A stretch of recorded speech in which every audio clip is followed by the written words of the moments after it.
Aloha.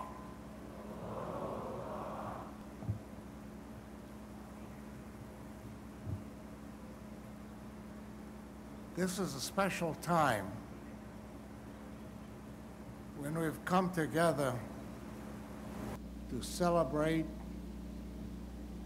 the life of a man who has been an ideal to humankind.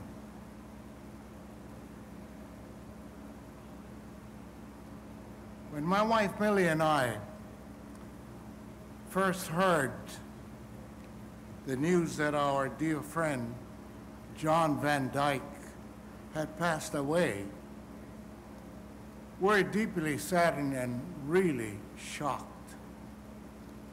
I couldn't believe that he had been taken so suddenly, because we knew, as was mentioned, he was a man of the world. He traveled a lot, and many people wanted to hear him and touch him and be with him.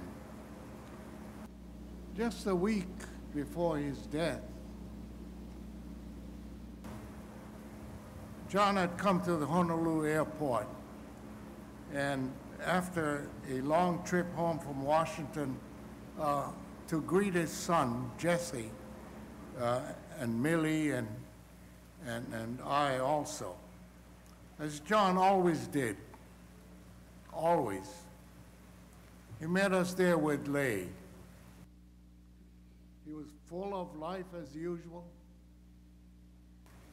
motivated to take action on the latest injustices that needed solutions, and suggesting to me ways that Congress could help. Millie was so happy to be home, away from the November cold of DC, and talked with John about how wonderful it is to live in Hawaii, the beauty of its people and the islands, and also talk to John of being updated on the local news. Millie also reminded him, for the 100th time, I should tell you, how lucky we are to have his son Jesse working for us in Washington and looking out for us as we fly back and across the country. John told us he was excited that Jesse and Sherry join him for Thanksgiving, and that Eric would be returning home for a short time. And he had such a lovely family of Sherry, Jesse, Eric, and Michelle. I was so fortunate to work with John on Native Hawaiian and environmental issues over the years. And I always admired his passion for defending the rights of indigenous people around the world, as well as his love and devotion to his family. Looking out at all of you gathered here today to celebrate and remember John's life and to mourn his passing as well, we are all a testament to his long legacy as a celebrated legal scholar and defender of human rights and the environment, and as a beloved educator, husband, and father. Hawaii has, without question, lost a steadfast advocate for Native Hawaiian and civil rights.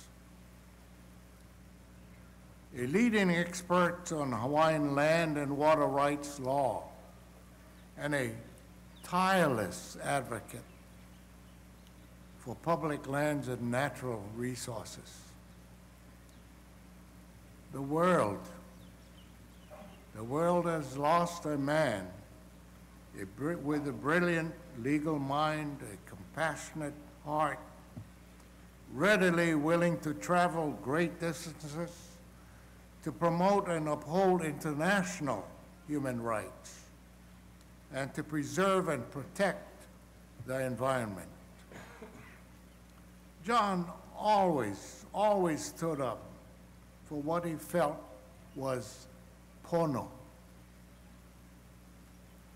He was an inspiration for our community and his students, and he was truly Hawaiian at heart. Because of John's work, the principle of protecting our cultural and historic resources has been advanced, and the tradition of sharing our beautiful beaches, mountains, and other natural resources with all continues to be honored. You know, his signature book, Who Owns the Crown Lands of Hawaii, which I keep on my desk, will serve as a guide as the state and federal government and the Native Hawaiian people move forward to resolve the problems which persist from the overthrow of the Hawaiian kingdom. His work was far from finished, but we take comfort in knowing that he empowered thousands of young minds in Hawaii and across the Pacific with skills that make our world a better place and the inspiration to do it. He will be deeply missed by his family, students, and colleagues and friends, and countless others whose lives he touched around the world. I will always remember his righteous spirit and miss his seasoned guidance.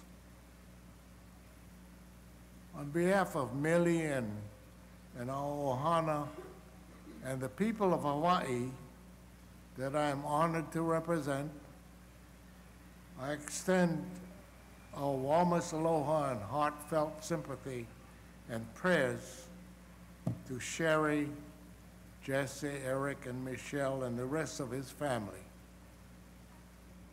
May God bless you, and know that John will always be with you. Aloha pumihana ya kākou apau. Aloha.